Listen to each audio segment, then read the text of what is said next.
আজিৰ এই ভিডিঅ'ত আমি কৃত প্ৰত্যয় আৰু তদ্ধিত প্ৰত্যয়ৰ মাজত থকা মৌলিক পাৰ্থক্যৰ সম্পৰ্কে আমি আলোচনা কৰিম। তোমালোকৰ আগৰ পৰীক্ষাত এই কুৱেশ্যনটো বাৰম্বাৰ আহিছে, কৃত প্ৰত্যয় আৰু তদ্ধিত প্ৰত্যয়ৰ মাজত থকা পাৰ্থক্যৰ সম্পৰ্কে আলোচনা কৰা। গতিকে এই পাৰ্থক্যৰ সম্পৰ্কে মই পোনপ্ৰথমে বৰ্ডত লিখি দিছোঁ।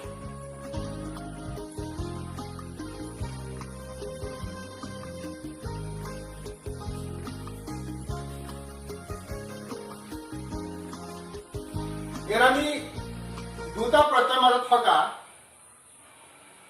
মৌলিক পাৰ্থক্যসমূহ ইয়াত আমি তিনিটা লিখি দিছোঁ। ইয়াৰ পাৰ্থক্য ভালেমান আছে, কিন্তু ইয়াত কেৱল মই তিনিটা ইয়াত উদাহৰণ দিছোঁ। প্ৰথমটো হৈছে ক, ধাতুৰ পাছত কৃত প্ৰত্যয় সংযোগ হৈ শব্দ সাধন কৰে। গতিকে আমি কৃত প্ৰত্যয় কি হয়, ধাতুৰ পিছত সংযোগ হৈ পেলাই শব্দ সাধন কৰে। যেনে কৰুতা কৰোতা, লেখ আৰু লেখাৰো, উজানি উজনি। গতিকে তিনিটা আমি উদাহৰণ দিছোঁ। ইয়াত কৰ, লেখ, উজা এই তিনিটা হৈছে ধাতু। ইয়াৰ লগত আমি প্ৰত্যয় সংযোগ কৰি আমি এইটো একোটা শব্দ আমি সৃষ্টি কৰিছোঁ। কিন্তু শব্দ বা নাম বুজোৱা পথ বা প্ৰতিপদিকৰ পাছত তদ্ধিত প্ৰত্যয় সংযোগ হৈ শব্দ সাধন কৰে। কৃত প্ৰত্যয় কৰে ধাতুৰ লগত, কিন্তু তদ্ধিত প্ৰত্যয় কেৱল শব্দ নাম বুজোৱা পদ বা প্ৰতিপদিকৰ লগতহে সংযোগ হ'ব পাৰে বা সংযোগ হয়। যেনে খুল ইয়া খুলিয়া, মদাৰ ৱা মদৰুৱা, আধা অতিয়া আধুতীয়া। গতিকে ইয়াত এই উদাহৰণখিনিৰ পৰা আমি এটা কথা গম পোৱা গৈছে যে খুল, মদাৰ আৰু আধা এই শব্দ তিনিটা একোটা নাম বুজোৱা শব্দ বা প্ৰতিপদিক, বা এনেকুৱা প্ৰতিপদিক বা নাম বুজোৱা পদৰ পাছত বা শব্দৰ পিছত তদ্ধিত প্ৰত্যয় সংযোগ হ'ব পাৰে বা সংযোগ হয়। এতিয়া আহিছো খলৈ। কৃত প্ৰত্যয় মুখ্য বা প্ৰাথমিক প্ৰত্যয় বুলি কোৱা হয়, কাৰণ ধাতুৰ পাছত প্ৰত্যয় যোগ হ'লেই শব্দ গঠন হয়। গতিকে কৃত প্ৰত্যয় হৈছে মুখ্য বা প্ৰাথমিক, ইংৰাজীত যাক আমি প্ৰাইমাৰী ছাফিক্স বুলি কোৱা হয়। গতিকে কাৰণ এই ধাতু কেৱল এই প্ৰত্যয় কেৱল ধাতুৰ পিছত সংযোগ হৈ শব্দ সৃষ্টি কৰিব পাৰে। আমি উদাহৰণ দিছোঁ, মাক অনিয়াৰ মগনিয়াৰ, বীজ অনি বিচনী, যুঁজ আৰু যুঁজাৰু।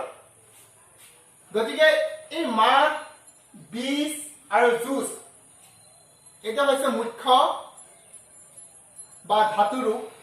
এই ধাতুৰ পৰা আমি কোনো কাৰণতে আকৌ এবাৰ আমি ভাঙিব নোৱাৰো। এই ধাতু ৰূপৰ লগত কেৱল প্ৰত্যয় সংযোগ কৰি আমি নতুন নতুন শব্দ সৃষ্টি কৰিব পৰা যায়। কিন্তু তদ্ধিত প্ৰত্যয় গৌণ বা অপ্ৰধান প্ৰত্যয় বুলি কোৱা হয়। যেনে ফুল আম ফুলাম, কাহ আৰ কাহাৰ, মাছ অলিয়া মজলীয়া, ভাল উৰি ভালুৰি। তদ্ধিত প্ৰত্যয় হৈছে ছেকেণ্ডাৰী ছাফিক্স বা গৌণ বা প্ৰধান প্ৰত্যয় বুলি কোৱা হয়। গতিকে এই প্ৰত্যয় কেৱল একোটা নিৰ্দিষ্ট নাম বুজা পদ বা শব্দৰ লগতহে কি কৰা হয়, এই প্ৰত্যয় সংযোগ কৰিব পাৰে। গতিকে এই প্ৰত্যয় সংযোগ নকৰিলেও মূল শব্দটোৰ অৰ্থ যেনে ফুল, কাঠ, মাছ বা ভাল এই শব্দবিলাকৰ নিজস্ব এটা অৰ্থ এটা আছে। কিন্তু এই নিজস্ব অৰ্থপূৰ্ণ শব্দবিলাকৰ লগত আমি প্ৰত্যয় সংযোগ কৰি আকৌ আমি নতুন শব্দ এটা সৃষ্টি কৰিব পাৰোঁ, যেনে খোলাম, কহাৰ, মজলীয়া, ভালৰি ইত্যাদি। এতিয়া আমি আহিছো গলৈ।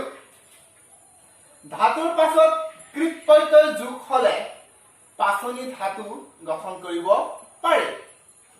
গতিকে এই কৃত প্ৰত্যয় যদি ধাতুৰ পিছত সংযোগ হয়, গতিকে এই শব্দটো কি হয়? পাচনি ধাতু হৈ গৈ বা গঠন হয়।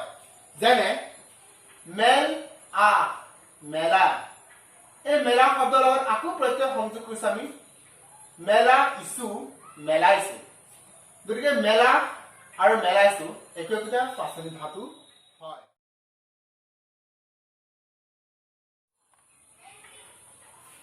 কিন্তু তদ্ধিত প্ৰত্যয়ত ধাতু পদৰ পৰা নাম শব্দৰ পাছত প্ৰত্যয় যোগ দিলে একে নাম পদে পোৱা যায়। যেনে ভাগ অন, ভগন। এই ভগন শব্দৰ লগত আকৌ যদি প্ৰত্যয় সংযোগ কৰি আমি নতুন শব্দ এটা পোৱা যায়, যেনে ভগনীয়া। গতিকে এনেদৰে আমি প্ৰত্যয় সংযোগে নতুন নতুন শব্দ আমি সৃষ্টি কৰিব পৰা যায়। আজিলৈ আমি তদ্ধিত প্ৰত্যয় আৰু কৃত প্ৰত্যয়ৰ মাজত থকা পাৰ্থক্য সম্পৰ্কে আমি আলোচনা কৰিলো।